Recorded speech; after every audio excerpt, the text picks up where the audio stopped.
तो समझ के आराम से आंसर दीजिए, इट्स 2 या 2√2? Sir, 2 root 2. Sir, 2.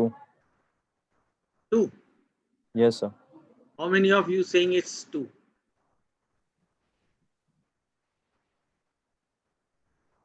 हाँ भाई, 1 by 1 पूछ ही लेता हूँ। चलो Devansh. Sir, 2. 2. Good. Nilotpal? Sir, 2. 2. Yes, sir. So many of you are saying it's 2 ना? Okay. तो 2√2 कौन बोल रहा है? कोई भी? Nobody with 2√2. Everybody with 2 only. ऐसा? हाँ अविरल बोलो। Sir, 2 root 2. अविरल कह रहे हैं 2√2। अब यहां से शुरू होती है कहानी, आपको पढ़ाई करनी कैसे। देखो, एलसीएम का मतलब आप सभी को पता है, मतलब आप अभी तक जितनी चीजें पढ़ के आए होंगे, हर चीज का मतलब आपको जरूर पता हो। उस चीज पे बेसिस एग्जाम्पल आपने जरूर किए होंगे, सबने किए होंगे, मतलब चीजें आपने सॉल्व की होंगी, आपको फॉर्मूला दिया गया होगा, आप उसको सॉल्व करते होंगे।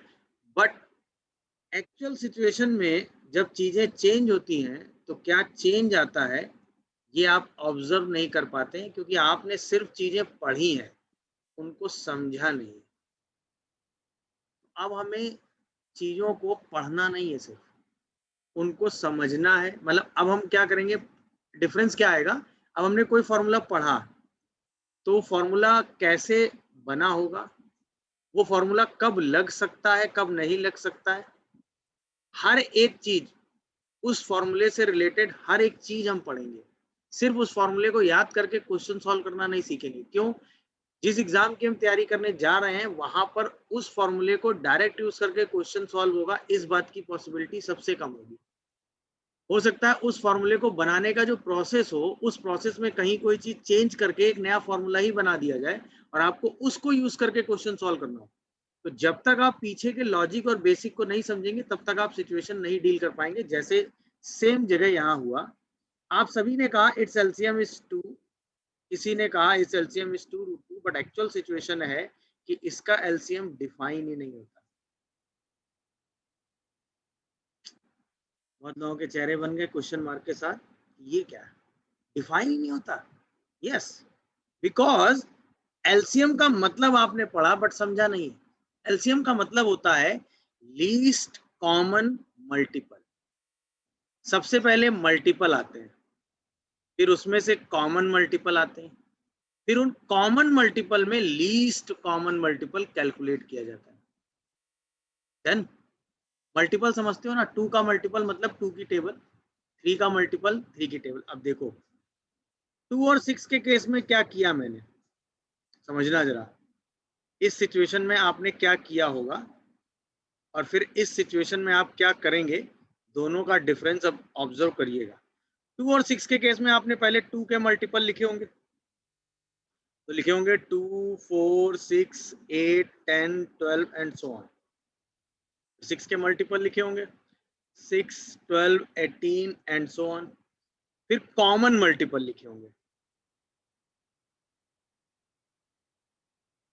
तो कॉमन मल्टीपल आएंगे 6, 12, 18 एंड सो ऑन। फिर उसमें लीस्ट कॉमन मल्टीपल आपने कहा होगा और आपने इसका आंसर 6 रिपोर्ट किया था। देन ये हुआ एलसीएम के पीछे का लॉजिक, जो आप इतने कॉन्फिडेंस से आंसर 6 दे गए थे। देन अब आओ 2 के मल्टीपल लिखोगे तो लिखोगे 2, 4, 6, 8, 10, 12 एंड सो ऑन। √2 के मल्टीपल लिखोगे तो लिखोगे √2, 2√2, 3√2, 4√2, 5√2 एंड सो ऑन। क्या कोई कॉमन मल्टीपल है? I don't think so. इन दोनों के मल्टीपल में कोई भी एक सिंगल कॉमन मल्टीपल मिलेगा? सब लोग सोच लो आराम से, मिलेगा क्या? No, नहीं sir. ना। तो जब कॉमन मल्टीपल ही नहीं मिलेगा तो लीस्ट कॉमन मल्टीपल कैसे मिलेगा? It is possible. तो क्या इसका एलसीएम कैलकुलेट होगा? No sir. इसका एलसीएम ना तो 2 होगा, इसका एलसीएम ना तो 2√2। That's the difference. समझ में आया एग्जाम्पल कि नहीं? अब आपके दिमाग में अभी तक पढ़ती हुई सारी थ्योरी घूम गई होगी। क्यों? अगर आपको 1/2 और 1/6 को ऐड करना हो तो आप यहाँ पर 2 और 6 का एलसीएम लिखते आ रहे हैं। सोच के देख लो सब लोग। और आप यहाँ 6 लिखते हैं और यहाँ लिखते हैं 3, यहाँ लिखते हैं 1 और इसको 4/6 रिपोर्ट करते हैं। Am I correct or not? अगर आप 1/2 और 1/√2 को ऐड करते हैं तो आप यहाँ 2√2 लिखते हैं, यहाँ पे लिखते हैं √2 + 2। Am I correct or not? Please mic off करो अपना। 2 डिजिट या 3 डिजिट जैसा भी रखना हो। 100A + B, अगर हम लोगों ने ऐसा 100A + 10B + C। ओके, हम नंबर ले लेते हैं ABC। Yes sir. 3 डिजिट का नंबर है हमारे पास। ठीक, प्लेस वैल्यू आपने पढ़ी होगी। This is 100 place, this is 10th place, this is unit place. तो इसके हिसाब से किसी भी नंबर को आप लिखते हैं 100A 10B + C। अब हमें डिविजिबिलिटी 3 से चेक करनी है। हमें पता है कि 99A is divisible by 3, 9B is divisible by 3, remaining portion is A + B + C। This is divisible by 3। Am I correct? This is divisible by 3. Am I correct? If this sum is divisible by 3, then whole number is always divisible by 3. And this sum is sum of A + B + C. Good. Same logic for divisibility by 4. जैसे ABCD एक number है. We can write 1000A. We can write 100B. We can write 100C + D. This is 1000 place, this is 100 place, this is 10th place, this is unit place. Place value के हिसाब से number ऐसे ही लिखा जाएगा. Now 1000 is divisible by 4. Am I correct or not? Obviously 100 is divisible by 4. So 1000A is divisible by 4.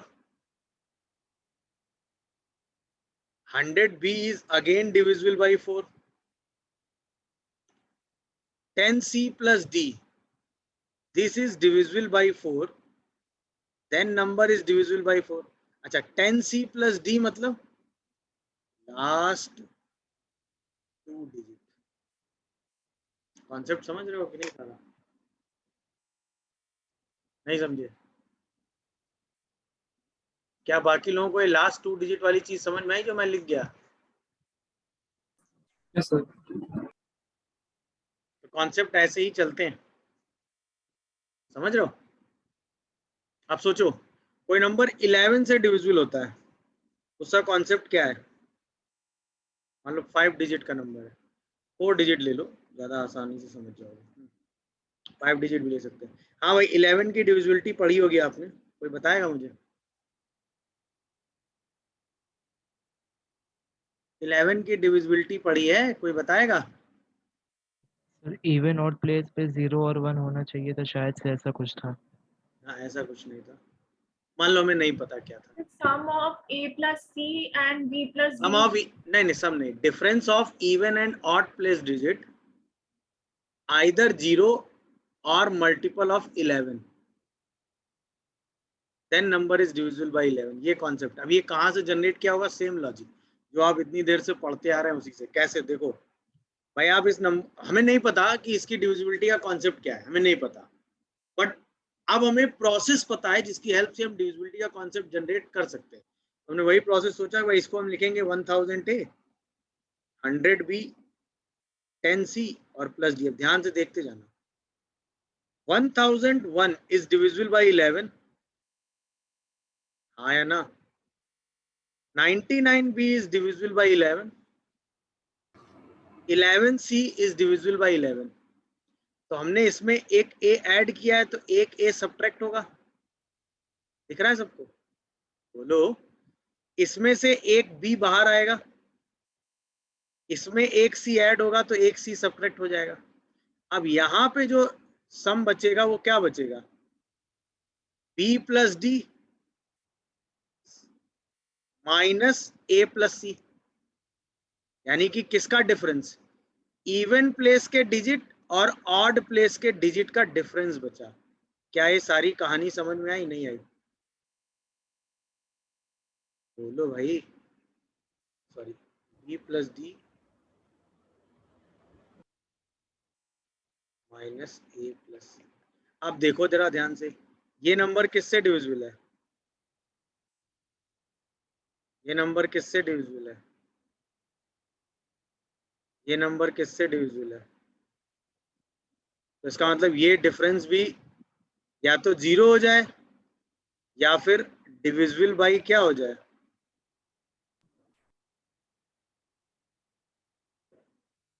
तो ये पूरा number किससे डिविजिबल हो जाएगा हमेशा के लिए,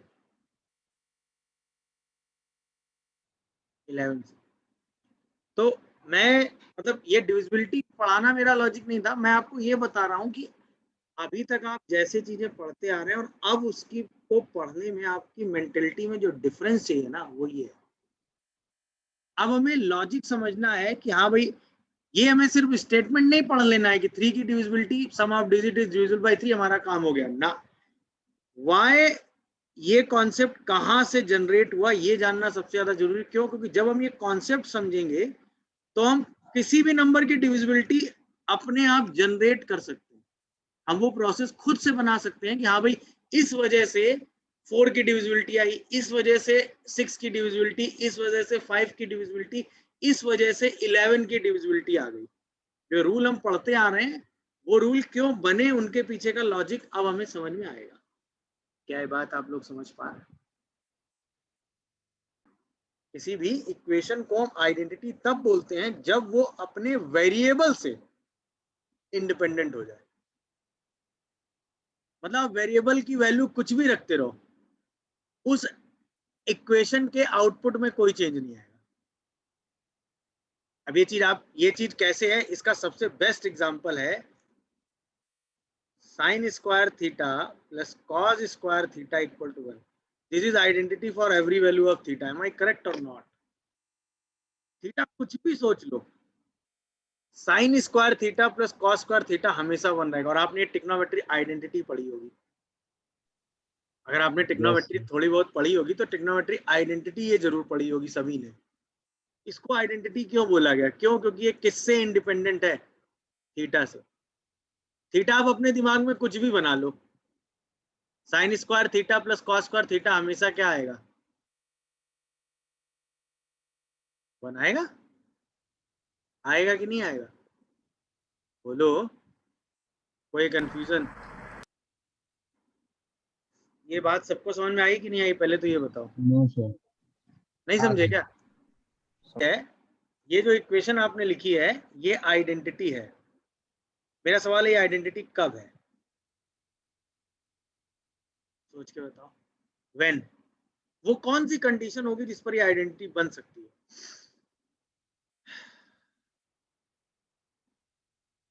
थिंक। अभी लॉजिक दिया मैंने। आइडेंटिटी का मतलब आपकी इक्वेशन किससे इंडिपेंडेंट हो? वेरिएबल से। इस इक्वेशन में वेरिएबल क्या है? क्या है भाई? X. ये इक्वेशन x से इंडिपेंडेंट हो मतलब x की वैल्यू कुछ भी रखो, आपका आउटपुट 0 आ जाए। ऐसा कब हो सकता है? When x is greater than 0. No. A B C सब 0 हो जाए। सोच के देखो, 0 into x square, 0 into x plus 0 equal to 0। अब x कुछ भी रख लो, जो दिमाग में आ रहा है रख के देखो। सोच लो कुछ भी x, 1 2 3 4 1.1 1.2 1.3 2/3 5/3 -1/3 जो दिमाग में आ जाए। हर बार आउटपुट क्या आएगा? 0। इसका मतलब हर टर्म का जो कोफिशिएंट है अगर वो क्या हो जाए? 0 हो जाए तो ये इक्वेशन क्या बन जाएगी? आइडेंटिटी। समझ गए? इसका दूसरा नाम आता है, जब क्वाड्रेटिक इक्वेशन चैप्टर पढ़ेंगे तब समझेंगे, बट अभी के लिए ये आइडेंटिटी कब बनेगी, जब एक्स स्क्वायर का कोफिशिएंट, एक्स का कोफिशिएंट और कांस्टेंट ये तीनों क्या हो जाए, जीरो, तब इसको हम क्या कहेंगे, आइडेंटिटी। क्यों? क्योंकि ये जब तीनों जीरो हो जाएंगे तो एक्स की किसी भी वैल्यू के लिए इसका आउटपुट हमेशा क्या आएगा, जीरो। समझ गए होगे मेरी ये बात? समझ गए? अब आईआईटी ने जो क्वेश्चन पूछा था उसकी बात करता हूँ मैं। यही लॉजिक लगाया होगा सबने भाई। इसके आइडेंटिटी होने के लिए ये टर्म और ये टर्म तीनों क्या हो जाने चाहिए, जीरो। ये जीरो होता है +2 और -2 पर, ये वाला टर्म जीरो होता है -2 और -3 पर, ये वाला टर्म जीरो होता है -2 और -1 पे। -2 इज ओनली वैल्यू जिस पर ये तीनों जीरो हो रहे हैं। तो इसका मतलब ये आइडेंटिटी बनेगा जब ए की वैल्यू कितनी होगी, -2। अगर आपने कॉन्सेप्ट समझ लिया है तो आंसर निकालने में दिक्कत नहीं हुई होगी। तो वो आइडेंटिटी वर्ड का मतलब क्या हुआ, आपका सिस्टम, आपकी इक्वेशन किससे इंडिपेंडेंट हो जाए, उसमें यूज होने वाले वेरिएबल से। वेरिएबल से इंडिपेंडेंट होने का मतलब वेरिएबल की वैल्यू आप कुछ भी रख दो, आपके आउटपुट में चेंज नहीं होना। क्या कहते हो? पहला चीज है सेट थ्योरी। इसमें पहला तो है well defined collection of object is called a set. Well defined collection of objects, well defined collection of objects मतलब सिर्फ कलेक्शन ऑफ ऑब्जेक्ट, मतलब कलेक्शन ऑफ ऑब्जेक्ट सेट नहीं होता। वो जो ऑब्जेक्ट का कलेक्शन आप ले रहे हैं वो वेल डिफाइंड होना चाहिए। तो कैसा होना चाहिए, वेल डिफाइंड होना चाहिए। तो well defined collection of object is called a set. Set ये तो समझ में आता है, सेट का मतलब हुआ कलेक्शन ऑफ ऑब्जेक्ट, बट वो ऑब्जेक्ट जो आप कलेक्ट कर रहे होंगे वो वेल डिफाइंड होने चाहिए। आप आर्बिट्री ऑब्जेक्ट कलेक्ट नहीं कर सकते। सही है, बोलो। अब आपके दिमाग में तुरंत आया होगा what is the meaning of this well defined, the collection of all states of India. अब इंडिया एक कंट्री है, कंट्री के अंदर फिक्स नंबर ऑफ स्टेट्स हैं, तो ये एक वेल डिफाइंड कलेक्शन है। Collection of all months of year, ये भी एक वेल डिफाइंड कलेक्शन है, क्योंकि एक ईयर में मंथ तो आपको पता ही होंगे ना कितने होंगे, बोलो भाई। Yes sir. Collection of beautiful women of India, beautiful is a relative word, her person के हिसाब से ब्यूटी की डेफिनेशन अलग अलग है कि नहीं है? तो फिर Yes. ये एक वेल डिफाइंड कलेक्शन नहीं है। वेल डिफाइंड वर्ड का मतलब समझे, मतलब आपके कलेक्शन में कोई रिलेटिव वर्ड नहीं होना चाहिए। रिलेटिव वर्ड मतलब जिस वर्ड आप जब कोई कलेक्शन करेंगे तो कलेक्शन की एक डेफिनेशन बनाएंगे, वो डेफिनेशन सबके लिए सेम हो। मतलब जैसे इस क्लास में 15 स्टूडेंट हैं, हर स्टूडेंट के हिसाब से इस इंडिया के जितने भी स्टेट हैं उनका मतलब सेम है। हर स्टूडेंट के हिसाब से ईयर में जितने मंथ है वो सेम है। हर स्टूडेंट के हिसाब से ब्यूटीफुल का मतलब अलग अलग है कि नहीं है? मेरी बात समझे मैं जो समझाना चाह रहा हूँ? हाँ है ना? तो अगर सेट में जो डेफिनेशन बनाई गई है, जिस डेफिनेशन पे आप सेट के एलिमेंट कलेक्ट कर रहे हैं, वो किसी रिलेटिव वर्ड के साथ नहीं है, मतलब वो यूनिफॉर्म है या वो वेल डिफाइंड है, तो उस कलेक्शन को आप क्या कहेंगे, सेट। अदरवाइज वो कलेक्शन सेट नहीं है या नहीं? बोलो। अब जैसे मैं आपसे सिंपल एक बात कहूं, एक सेट में लिखूं कलेक्शन ऑफ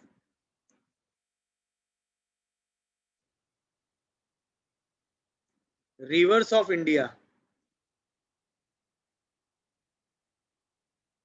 क्या ये सेट है? Yes, sir. Yes sir. Yes, sir. Yes, sir. अब मैं कहूं कलेक्शन ऑफ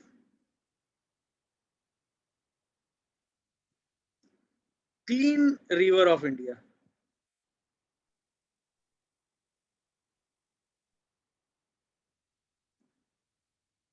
हाँ भाई, क्या ये सेट है?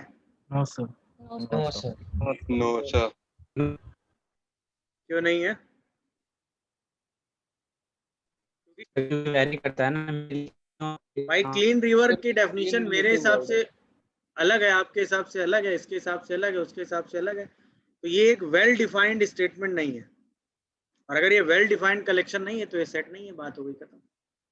तो ये वेल डिफाइंड वर्ड का मतलब समझ में आया? मतलब मेन बात जो समझनी है वो है कि आपके कलेक्शन में कोई रिलेटिव वर्ड नहीं आना चाहिए.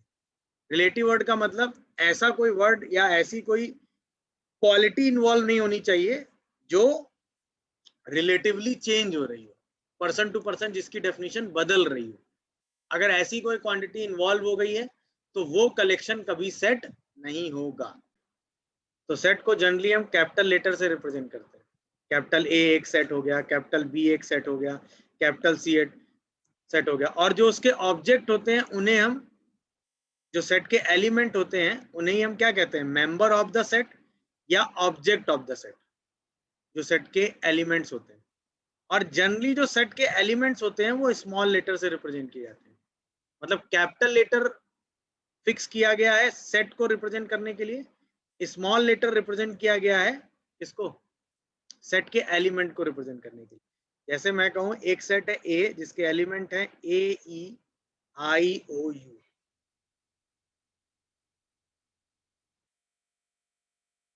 वॉवेल्स ऑफ इंग्लिश अल्फाबेट, एक सेट हुआ. वॉवेल्स ऑफ इंग्लिश अल्फाबेट का मतलब तो वेल डिफाइंड हो गया ना कलेक्शन. कैपिटल लेटर से उस सेट को रिप्रेजेंट किया गया, स्मॉल लेटर से उसके एलिमेंट को रिप्रेजेंट. नहीं समझे? अब जैसे इसमें कुछ फिक्स चीजें, जैसे कहीं कैपिटल आर लिखा हो तो इसका मतलब होता है सेट ऑफ रियल नंबर्स. सही है? कहीं पे लिखा हो क्यू, इसका मतलब होता है सेट ऑफ रैशनल नंबर्स.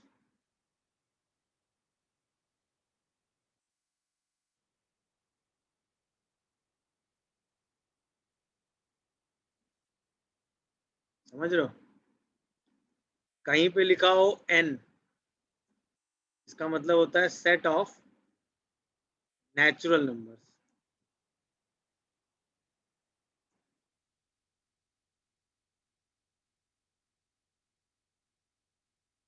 कहीं पे आई लिखा हो इसका मतलब होता है सेट ऑफ इंटीजर्स. डब्ल्यू लिखा हो इसका मतलब होता है सेट ऑफ होल नंबर्स.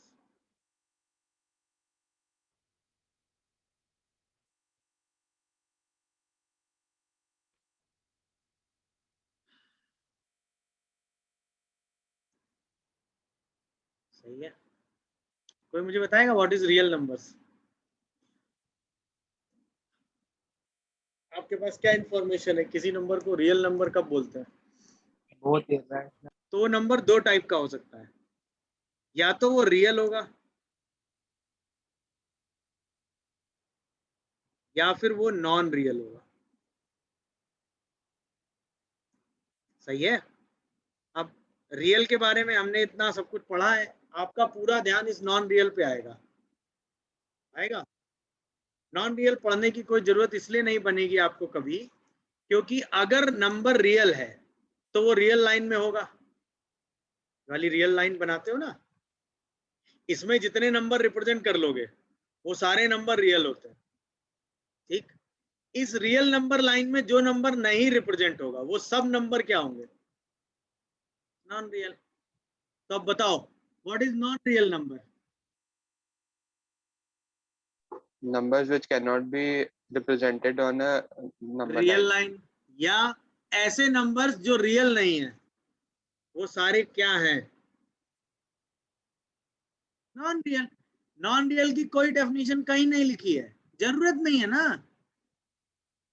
जरूरत नहीं है। क्यों? क्योंकि नंबर दो ही तरीके से दिखेंगे, या तो वो रियल मतलब रियल लाइन में होंगे, या वो रियल लाइन में नहीं होंगे। और जो नंबर रियल लाइन में नहीं है वो सब क्या है? Non real. अगला statement, real number again divided into two part. First is irrational, second is rational.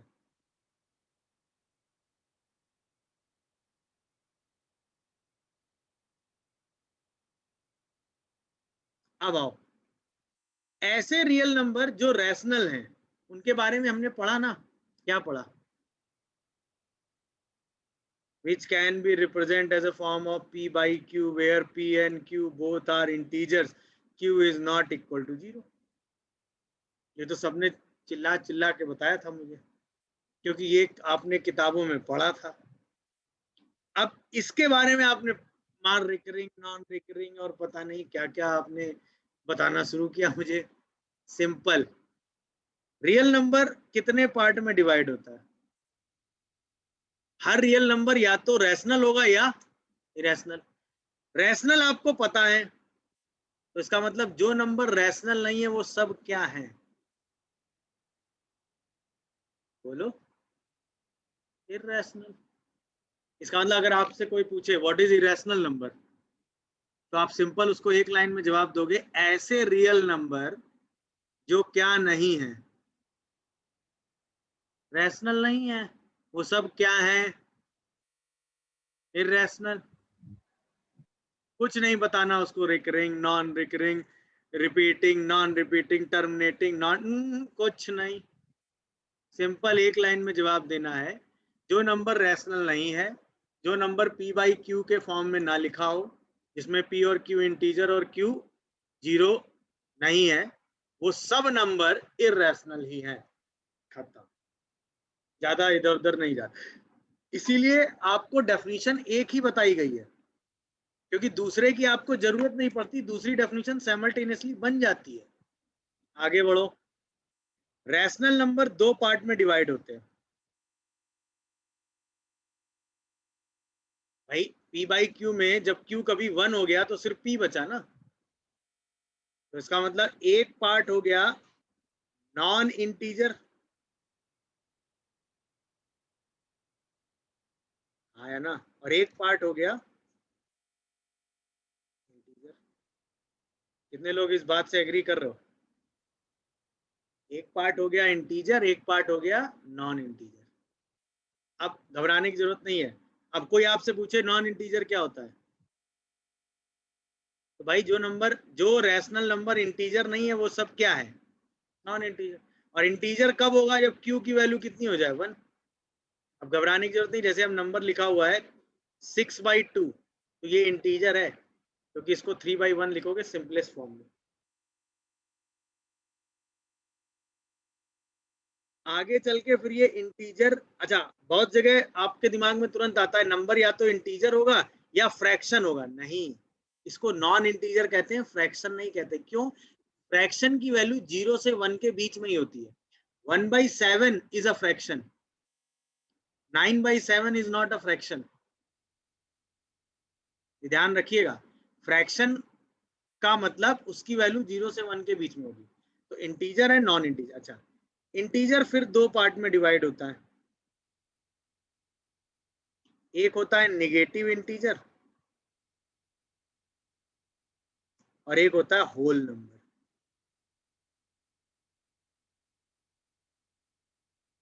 Whole number आगे चल के फिर दो पार्ट में डिवाइड होता है, एक होता है 0 और एक होता है नेचुरल नंबर।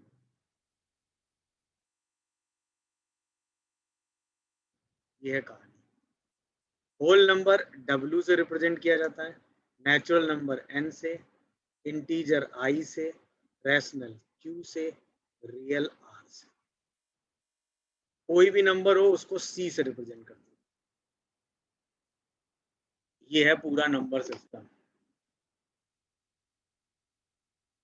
समझ रहे हो।